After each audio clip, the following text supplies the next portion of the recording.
Um trânsito violento em vários sentidos. Chama a atenção como os motoristas de Ribeirão Preto estão perdendo a paciência com certa facilidade. O Jornal da Clube ouviu autoridades no assunto para entender melhor o que está acontecendo.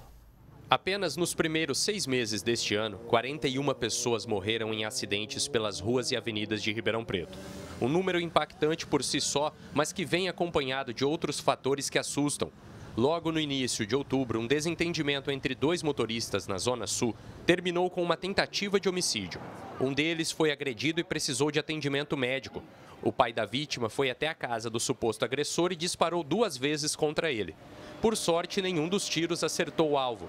O homem, que nunca teve uma passagem policial, agora vai carregar esta marca por um breve momento em que cedeu à raiva. O trânsito hoje está se tornando uma das causas de entrevero, das pessoas perderem a paciência, e esse indivíduo, uma pessoa de uma vida inteira, de uma ficha limpa, por um momento impensado, uma raiva não controlada, acabou sujando a ficha e respondendo um crime grave, que é a tentativa de homicídio. De fato, a impressão que se tem pela cidade afora é de que o trânsito de Ribeirão Preto não vive tempos de paz. Pelo menos é o que dizem os próprios motoristas. Estressado.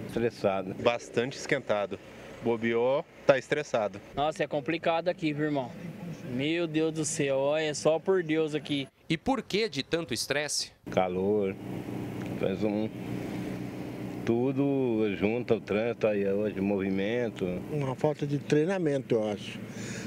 Quando vai tirar uma habilitação, pode aprender sobre isso aí. Acho que a rotina do dia a dia, muitas vezes, as frustrações acabam colocando no volante. Como as pessoas elas estão intoleráveis às próprias frustrações, elas acabam compensando isso. É um reflexo da própria casa da pessoa, interna e externa. Então, ao sair de casa, eles estão intoleráveis, eles não sabem se regular emocionalmente, eles acabam descontando isso no trânsito, porque é mais fácil, eu não sei quem que está ao meu lado.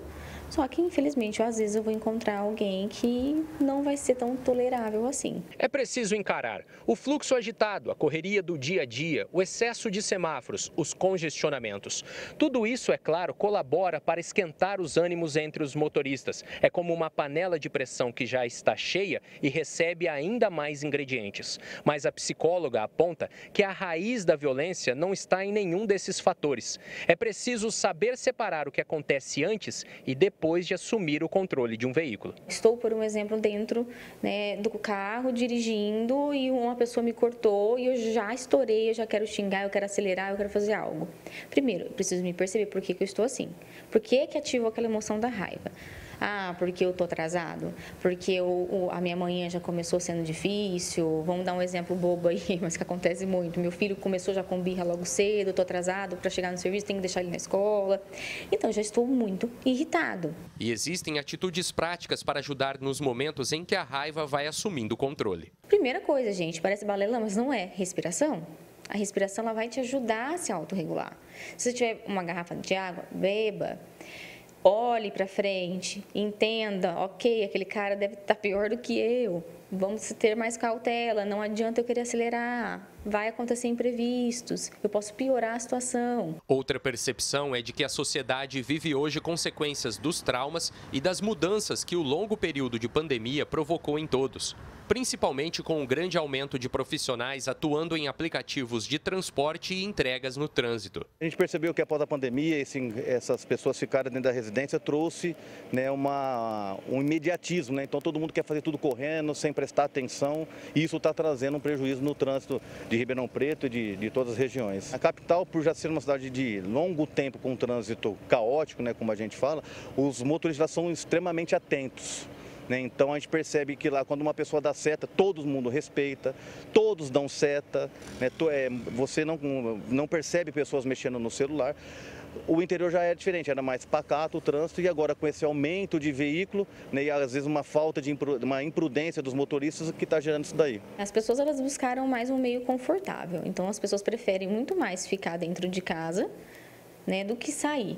Só que elas ficam mais intolerantes ainda ao trânsito, porque perdeu o costume de entender o fluxo. Por fim, a psicóloga alerta que, em muitos casos, é preciso investigar os comportamentos mais a fundo. Motoristas de todas as idades podem estar demonstrando no trânsito sinais de um adoecimento psiquiátrico. Ela teria que buscar uma avaliação, para verificar, porque para a pessoa chegar nesse ponto, o negócio está mais descontrolado do que se imagina. Então, sim, ela pode se arrepender depois. É o momento do pico mais extremo que ela chegou.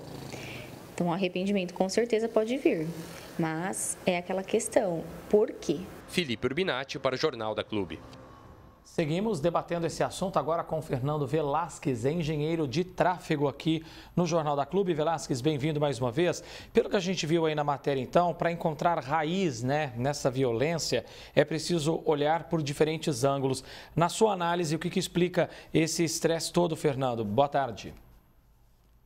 Boa tarde. É uma série de fatores, né? O trânsito ele é um reflexo do comportamento humano. Então, a gente vê isso como uma soma de fatores. Excesso de veículos, como foi abordado. A infraestrutura acaba nem sempre acompanhando a evolução e o crescimento da cidade. É a pressão por tempo, chegar sempre mais rápido. Então, é muito acelerado. Então, as pessoas vivem muito acelerada e estressadas. E acaba tendo esse comportamento no trânsito, como impaciência, competitividade, falta de empatia, né? Fernando, é possível dentro do próprio trânsito encontrar meios para melhorar essas condições do ser humano que está conduzindo o veículo? Com certeza, né? O trânsito, quanto mais previsível ele for, mais seguro ele vai ser. Ou seja, ele vai reduzir esse estresse. Então, isso passa por uma boa sinalização viária, as vias que facilitem esse deslocamento. Então, tem a ver com comportamento. E a engenharia acaba ajudando a gente nesse sentido com bons projetos. Então, só reforçando, quanto mais previsível for o trânsito dos caminhos, da sinalização, mais seguro ele vai ser. Ribeirão Preto tem características particulares que pioraram essa situação de estresse, de violência no trânsito, na sua visão, Fernando? Com certeza, né? A cidade hoje ela tem uma frota muito alta, né? Então a gente tem aí, segundo o IBGE, mais de 600 mil veículos e mais da metade são automóveis. Então, quanto mais veículos a gente tem, mais interferência e mais competitividade pelo espaço a gente vai ter. Associado a isso, a gente não tem um transporte coletivo que não é atrativo, infelizmente. Então, as pessoas acabam dependendo muito da moto, né, do carro, e isso vai gerar aumento de tempo de viagem, congestionamento, competitividade, vai ter que vencer as distâncias maiores, isso traz um desconforto muito grande para as pessoas. Teve motorista, Fernando, que falou aí na reportagem do Felipe Urbinati da falta de treinamento, de preparo para aqueles condutores recém-habilitados. Faz algum sentido isso? Faz todo sentido. O que acontece? Hoje, o processo de formação de condutores, na minha visão, ele é muito voltado para a parte técnica, né? Então, aprender a estacionar, aprender a manobrar, tal, mas não tem uma abordagem que fala sobre convivência com o outro, está disputando espaço com o outro, compartilhando espaço com o outro. E também não fala sobre a segurança viária. Então, o motorista ele sai com a CNH sem entender que ele faz parte de um sistema que envolve outros modos de transporte, como pedestres e ciclistas, não tendo essa empatia, essa educação no trânsito. Isso acaba se refletindo de maneira muito evidente, né? E a cidade que cresce desorganizada acaba vendo esse impacto, principalmente no trânsito e também no comportamento das pessoas que fazem parte, né, desse trânsito. Totalmente. Quando a cidade cresce sem esse planejamento, o trânsito vira o primeiro termômetro do caos ali urbano, né? Então, os bairros acabam crescendo e surgindo sem as vias estarem estruturadas, empreendimentos sem estudos. Então, o resultado de tudo isso é um trânsito mais agressivo, competitivo e com muito mais risco. Então, por isso que é importante pensar no crescimento urbano junto com uma mobilidade muito mais assertiva e que tenha também um fornecimento de uma educação para o trânsito, para entender que isso é de uma maneira mais coletiva. Fernando, e bastou ontem, né, uma chuva mais forte aí no comecinho da noite para a gente registrar acidentes graves. Teve acidente grave na Abrão Assede, 2 acidentes na Machado Santana, esses inclusive ali com uma distância de 500 metros entre um e outro. O que dá para falar para esse motorista quando a gente tem episódios de chuva? É reduzir a velocidade, basicamente é isso, porque você tem um menor atrito do veículo, né, do contato do pneu com o asfalto, falando mais tecnicamente. Então, se você reduz a velocidade, você vai fazer com que o teu espaço de frenagem seja maior, ou seja, você vai ter muito mais confiança em evitar um acidente. Então, como a velocidade é causa direta de acidentes, de incidentes, independente da gravidade deles, a recomendação é: choveu, diminuiu a visibilidade, reduz a velocidade, que você vai conseguir minimizar muito acidentes e incidentes. Engenheiro de tráfego Fernando Velasquez, agradeço a sua presença com a gente aqui mais uma vez. Bom fim de semana, até mais.